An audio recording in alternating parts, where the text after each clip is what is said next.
Hello friends, this is Adam with Movie Guy 365, and with the release of Fast and Furious Presents Hobbs and Shaw, I thought it would be fun to rank all of the Fast and Furious films.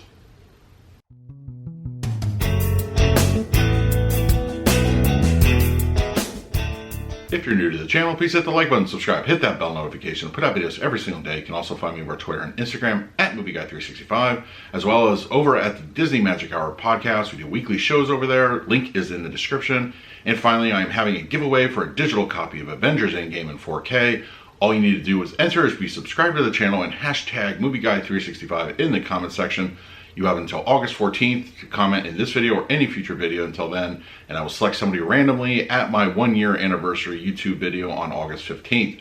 All right, good luck. So, Fast and Furious Films presents Hobbs and Shaw as the spin-off edition of, the Luke Hobbs character, and of course, Shaw over at, from part 7 and part 8.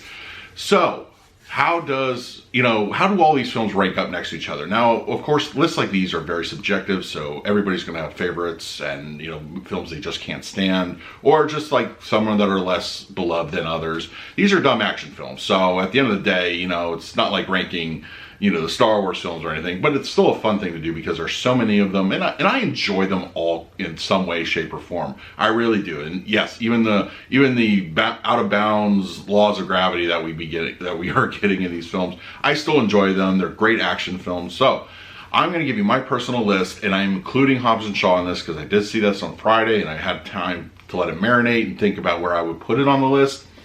Even though, it's less Fast and Furious, but it's still part of the universe, so it's going to be counted in this list. All right, so my number 9 favorite film is going to be Too Fast, Too Furious. Something about this film, I don't know, I don't hate it or dislike it. It's just not I don't have the attachment to it. I recently revisited it after several years on 4K, and it holds up well. It didn't really endear itself to me even further. I think it's still going to be my least favorite on the list. I know there's a certain other title that would be in this spot for a lot of people, and I'm gonna give you my case for why it shouldn't be later on in the video. But I love the characters, and I love how they all eventually joined up, and I enjoy that. But just something about the plot of this movie just doesn't work for me, and it's. I don't know, I think it was just maybe a missed opportunity, bad writing, or they're just coming off the first film trying to find what they really want to do, because Vin Diesel didn't want to come back. That was back when he was, thinking, he was going to be like the hugest star in the world and all that sort of thing. He didn't want to be tied down to a sequel, but, thankfully he comes around later and we get, arguably better films. But I still enjoy everybody in this. They're really good, but overall, just the story and the bad guy's still floating around out there. So I don't know if that's ever going to come back. But all right, so my number 8, and I have a good reason for putting this on the list, and I think you probably know what it is Furious 7.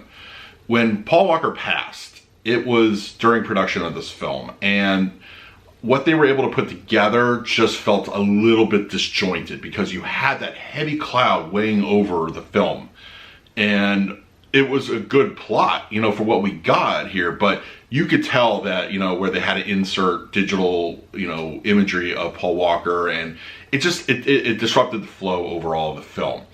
There's a lot of great action scenes. There's a lot of great, chemistry with the cast as per usual, but it felt that, they were just lost, and it kind of came across that in the finished product. And also, I on a personal note, when Paul Walker passed, I actually used to watch these films in heavy rotation. And for some reason, it took me, almost 2 years to really go back to them and oh yeah, these are great films, and, kind of get over it in a little bit because, I don't know, it's just the Dom and Brian chemistry is these films, and it's still being a kind of a vacuum, going forward. But I don't know. It's a good film, but you can tell there was some heavy editing done, and there were some things that needed to be changed. My number 7 is going to be Fate of the Furious. This is really, you could argue it started before this, and I understand that, but this is where you could argue that things are really going off the rails. But I think that it's kind of in a good way. You don't only do so much, I guess, with the format that you're given. But, I like Charlize Theron, we do get, Jason Statham, and it's a great film overall, or not great film, but it's a lot of fun. It's a good movie. It's a good entry in the series, and I hope we get a little bit more toned down. I mean, we have scenes, as my friends over at the Films on Tap podcast said, The Rock is pushing a torpedo, like a torpedo that's launched. So you're really kind of stretching things, and it goes even further into Hobbs and Shaw, which I'll explain in a few moments. But oh my God, like this is all over the place, really. And I don't know. I think they need to tone it down, but they're probably going to go bigger. But it's a fun film in its own right, and because we lost Paul Walker, there was that emptiness was felt, but it didn't overwhelm the film. But it's still there. It's still kind of there. My number 6 is going to be Hobbs and Shaw. Now, this is, of course, directly out of Fate of the Furious, so it takes place right after. But it completely, the cars are completely almost non-existent. I mean, yeah, they're there barely, but it's more of a action hunt, for lack of a better term. It's more of Mission Impossible than Fast and the Furious. But it's a lot of fun. I won't spoil any of the details in case you haven't seen it, but it's a good time. I enjoyed it.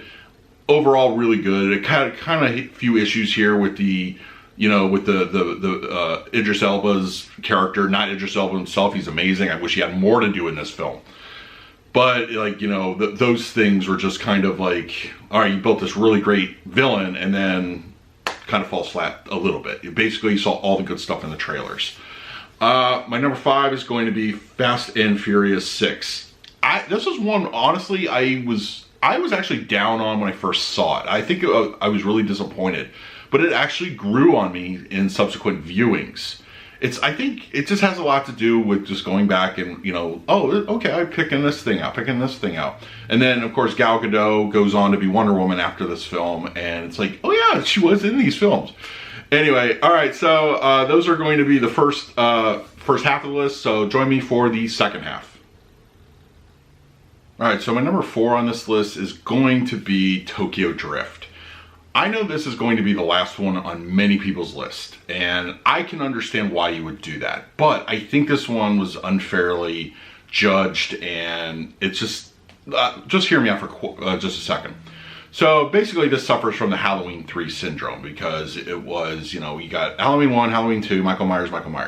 And then you name this movie Halloween 3 with no Michael Myers. Of course, everybody's going to be pissed and all that kind of thing. So you introduce a film that doesn't really have anything to do with any of the characters that appeared before.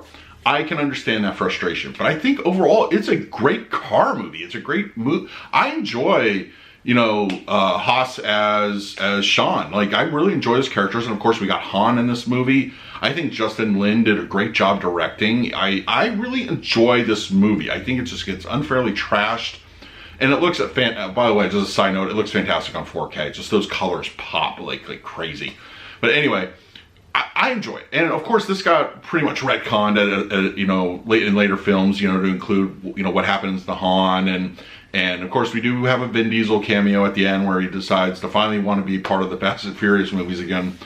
And it's a fun movie. It really is just kind of, it's a little side detour, but overall greater picture. I think, it should be revisited and just appreciated as part of its canon, as far as the Fast and Furious goes.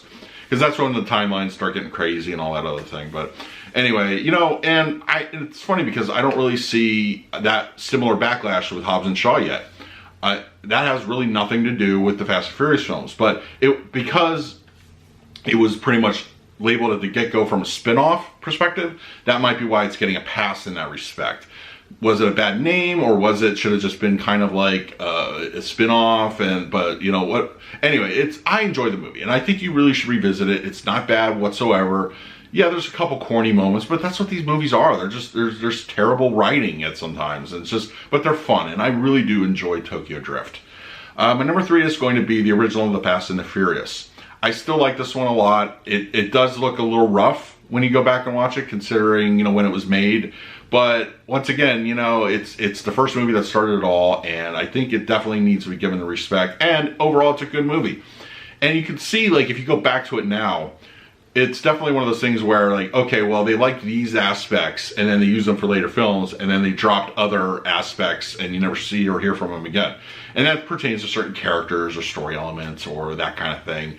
But it's I feel a good film, and it really is, you know, just what started it all. So my number 2 is going to be the fourth movie, which is Fast and Furious. Yeah, it comes right after Tokyo Drift, and they get back to the core too, which is of course Paul Walker, Vin Diesel. And it's fun. I enjoyed a lot. Gal Gadot, of course, is in this one before she became Wonder Woman.